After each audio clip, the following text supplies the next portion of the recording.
Welcome to the How to Scale Commercial Real Estate Show. Whether you are an active or passive investor, we'll teach you how to scale your real estate investing business into something big.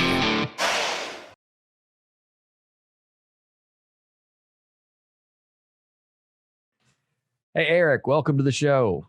Well, thank you for having me. Oh, this is great. This is great. I love digging in on niche, not just operators, but niche asset classes. And I know that you guys do turnkey property, but you kind of focus, it sounds like, more on a different level than a lot of people do. You hear lots of turnkey that's all single family, right? Or excuse me, it's all single family. And so that's I mean, there's lots of different people in that space. And then you hear people going really large assets, but you guys sound like you found a niche between a hybrid of single family and kind of small multifamily. Is that right?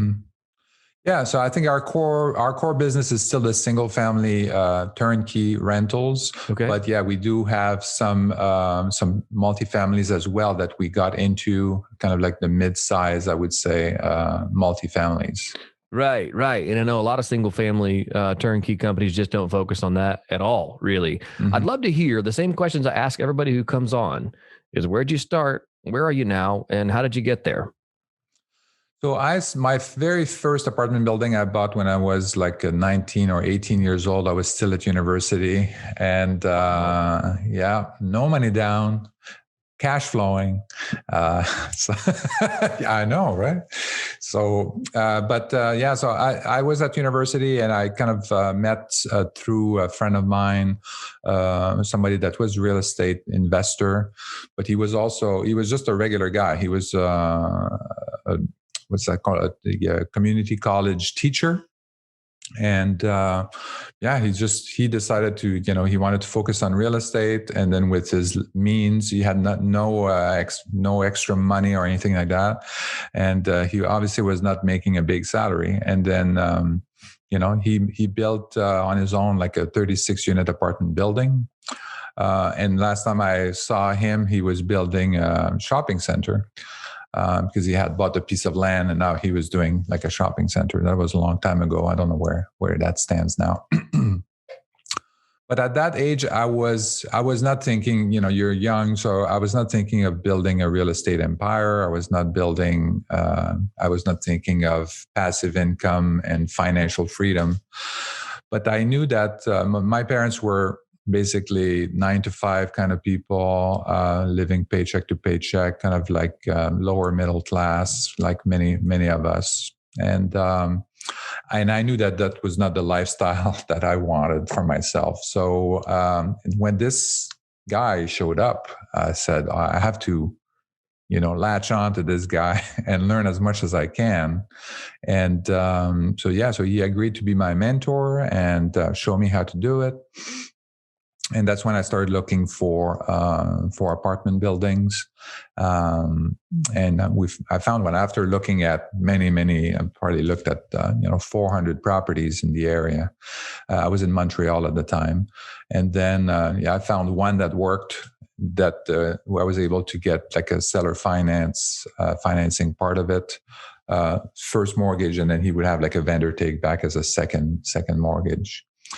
So no money down and cash flowing, 8-unit apartment building. Later on, so I had studied actuarial science, so working on pension plans and stuff like that.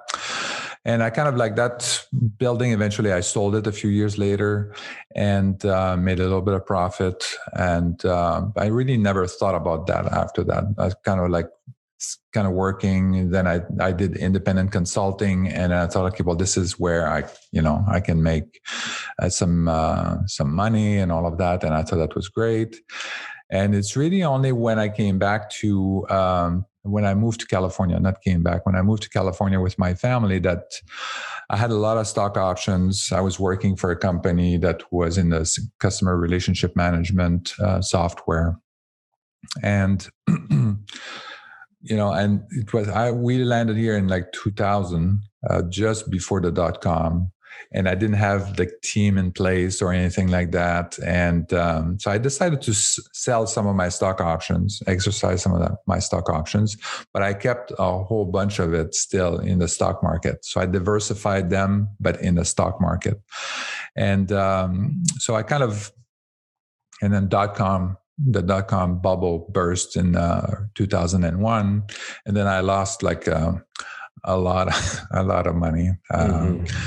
I laugh at it now, kind of almost, but it was a lot of money. And then I realized I want to be in control of what's going on. I want to have like passive income. I want to have, and then be able to stop working, because I had been an independent consultant for so long that you can really feel what it's like to be like, if you don't work 1 hour, you don't get paid 1 hour. So you want to go on vacation. Not only do you have the cost of the vacation, you also have the cost of not working. And it's pretty hard to enjoy your vacation when you know that you feel like you're losing money because you're not working during that time.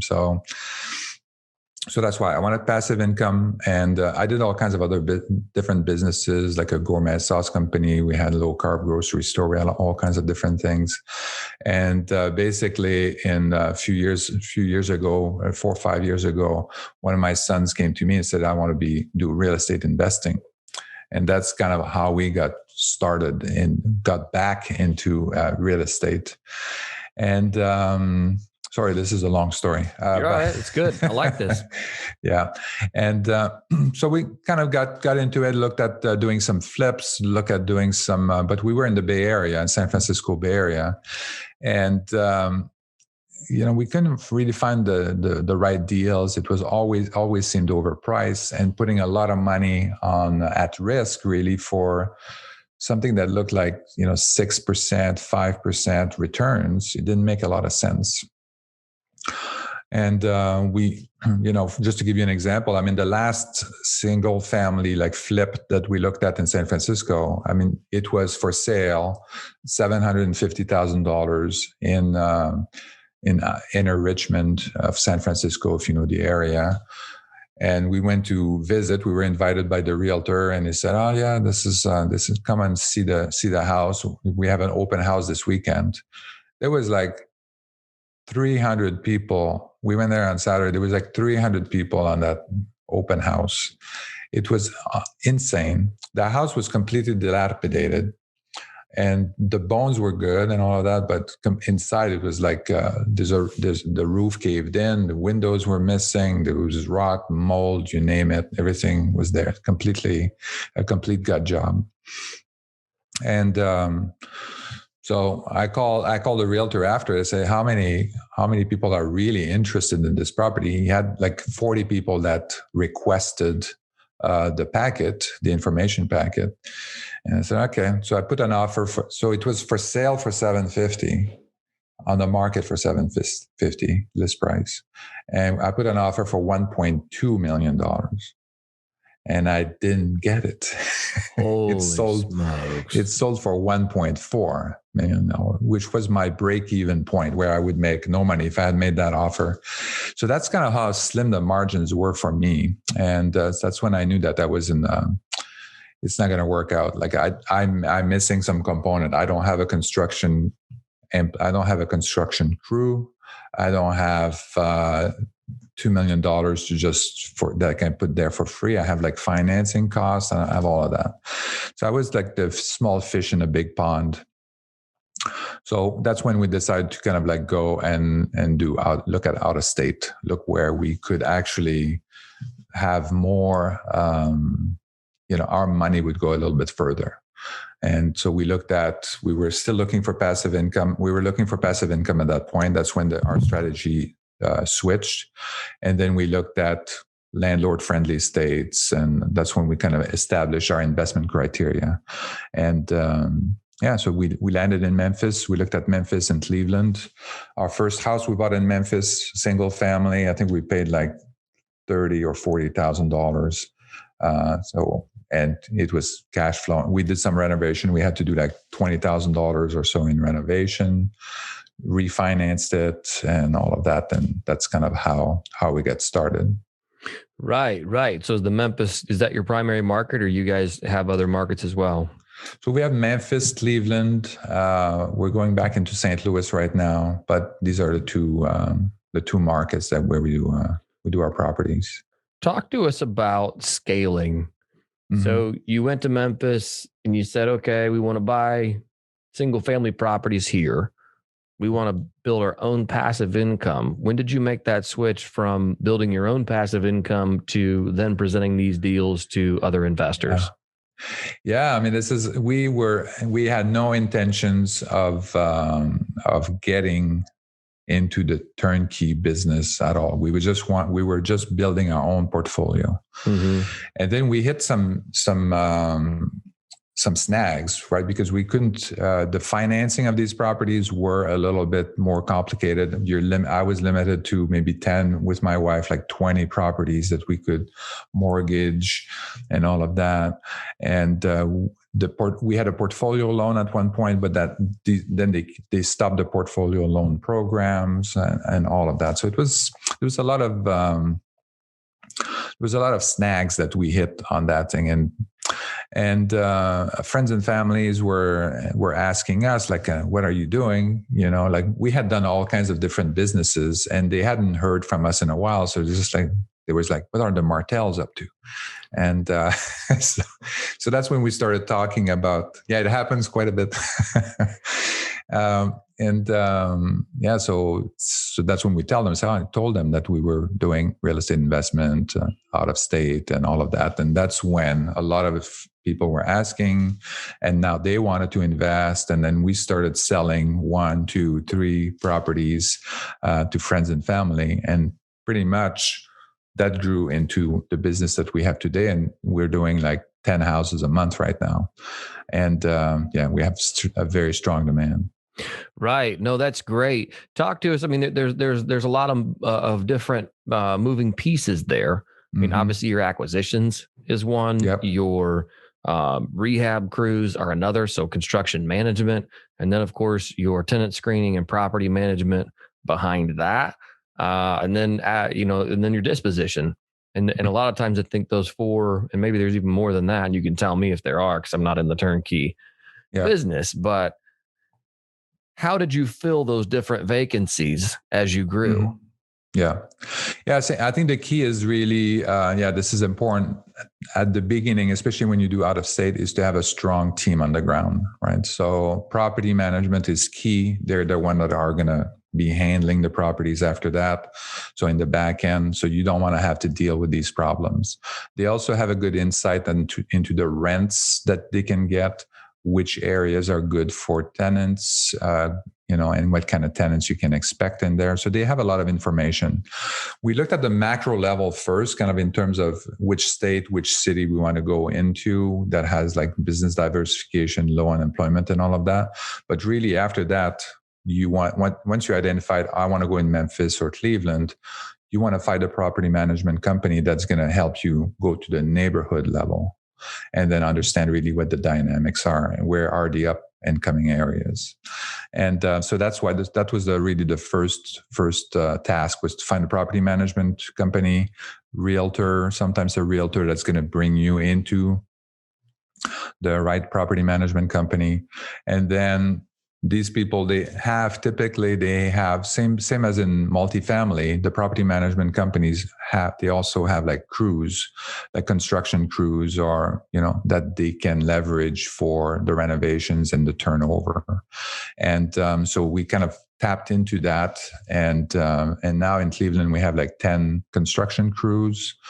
In Memphis, we started our own Martel construction that my son is heading. My son actually moved to Memphis last year to head that up, and now he's building a couple of construction crews. Like he has like 2 right now. He's working on a 3rd one, but so managing that. So having the boots on the ground, having people that you can rely on and that are very responsive and that know what they're looking for, this is critical. Yeah, I would think, and that was smart. Obviously, bringing in a property management company, being Memphis based, I can tell you that a lot of these property management companies are also turnkey providers. So I can think of a That's right. handful of them right off the top of my head. And so they wouldn't necessarily, and there's lots of good property management companies here that are not necessarily turnkey providers. So I guess you've had to, sort through those and find the ones that were willing to work with you, bring their crews and, renovate and then place the tenants. So these people, these property management companies were really handling it soup to nuts from the time that you said, okay, we've closed on it. How did you, was that property management company also the person doing your acquisitions, or were you guys doing your own acquisitions? So we were doing our own acquisition. At the beginning, it was, we were basically kind of doing it. I had my other son that was working on it. And then, I had two sons and the three of us were kind of working on it and doing the acquisition and then handling the rest of it. And, but now we have one person that's doing the acquisition. That's somebody that we hired, an employee to just handle the acquisition. And then, so we're looking to hire somebody to work under him. And so that was kind of, but we acquire these properties from pretty much like wholesalers, could be the realtors. It could also be sometimes the property management company itself that has like landlord or owners that they want to get rid of their properties. And so then they call us first, and because they know that we're going to put the deal very, very quickly. And so they like that. Right. No, that's great. That's great. Interesting. And then, so you guys have then elected to, streamline that process and do your own construction on these. I would think in my own experience tells me that quality control is another component to that. That's right. It not being in state can be challenging. That's right. Yeah. And so this is why it's important for these property management companies to have quality control. So we have contractors that go on the site and do the renovations. And then they would, before we do the second payment to the contractor, the property management company would send somebody there to do quality check, make sure everything is there and then is done right. And then we would move on to the next step and then pay the second slice and etc. So there's a lot of quality control. In the end, I mean, they have to sell the property, so it has to look good for them. It's they don't even see us. All they see is the problem. They're the face of the business really in town. So they know that they're contacting this particular property management company. If the property doesn't look good, it doesn't look good on them. How do you get, I'm like, well, this is gonna be the wrong word, but how do you stay between your investors and the property management company? So are you talking about the buyers, or are you talking about the people, other people that invest with us? The people that invest with you. Say I come to you and say, hey, Eric, I'm really interested in Memphis property. And you say, okay, hey, cool, I got this deal. Let's say your property management company brought it to you. Your property management company, they hired or even in this case, you guys do the construction, but then they manage it. Why don't I, as the buyer, eventually just figure out who the property manager is and sidestep? Yeah, you could do that, and actually, some people have tried to do that. And what happens is that it's time consuming. What we have is we have a lot of processes in place, a lot of systems in place, and it is totally possible for somebody to go in there and then find the opportunity and get a contractor and then do it themselves and get it refinanced and all of that. But it's more time consuming. We make it look so easy, but it takes a lot of effort if you're going to get started. It took us a year to get it to a certain level. Right. And now, I mean, at the speed that we're growing and the number of properties that we're doing, I mean, we've been at it for like 5 years. So, there's a little bit, it's not as easy as it sounds. Right. No, that's great. That's a great point. And to further reinforce the value that you bring, This is a personal story. I had a property here that an out-of-state investor bought from me. They were a DIY investor, didn't have their processes in place, and they did not insure it once they closed on the property. I'd owned it for 4 or 5 years. It was a great property. We kept it in good condition. I really, to this day, don't know what happened, but it burned to the ground. I mean, my goodness. 3 weeks later, burned to the ground. And the guy calls me, he says, hey, which, I mean, it wouldn't have done him any good anyway. But he said, hey, do you still have insurance on this property? I'm like, well, no. He goes, I haven't insured it yet. I'm like, one, I'm sorry. I am sorry for you. 2, even if my insurance were still in place, the deed's in your name, so it's not going to do us any good anyway. Exactly. Yeah, you won't be able to claim on it. You don't have an insurable cost. Yeah, I don't own it, so they're not going to write a check to the non-owner. And 3rd, man, you got to have processes in place for this stuff. Yeah. And so if people are, just freewheeling and not doing it, the right things in the right orders, those sorts of wild things happen. I really felt badly for the guy. And again, I still to this day have no idea what happened. I was even disappointed I sold the property. Aside from that, I was like, well, I really don't want to sell this, but he wants it. Okay, I'll sell it. And I was like, oh my gosh, this is terrible.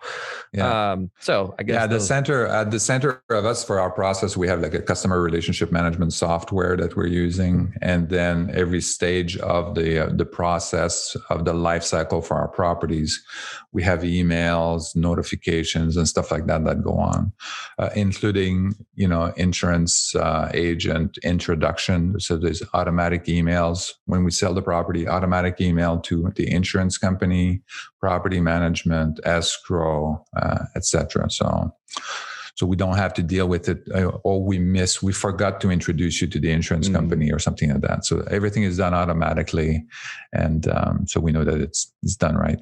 Right. No, that's great. Eric, let's jump into the final 4 here if we can. Yep. What is one piece of advice you would give to an aspiring investor?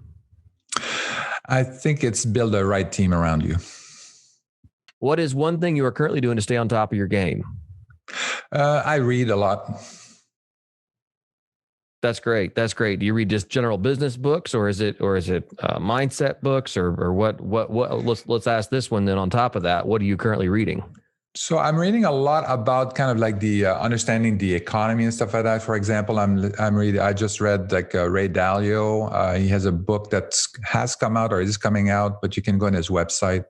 So there's something after principles, and he really talks about the history of the economy and so I think it's very interesting. So anything around finance and all of that. Even though I studied finance at university, I still keep learning new things about finance. So it's very interesting. That's great. That's great. When it comes to giving back, what's one way you're making the world a better place? So I'm actually starting a Martel Foundation in March. So yeah, that's what we're going to be doing. That's fantastic. And Eric, if our listeners want to get in touch with you, how do we do that? So the best is to contact me on Instagram, E_Martel, or on Facebook, eric.martel.ca. Eric, thanks so much for your time today. I certainly appreciate it. Thank you.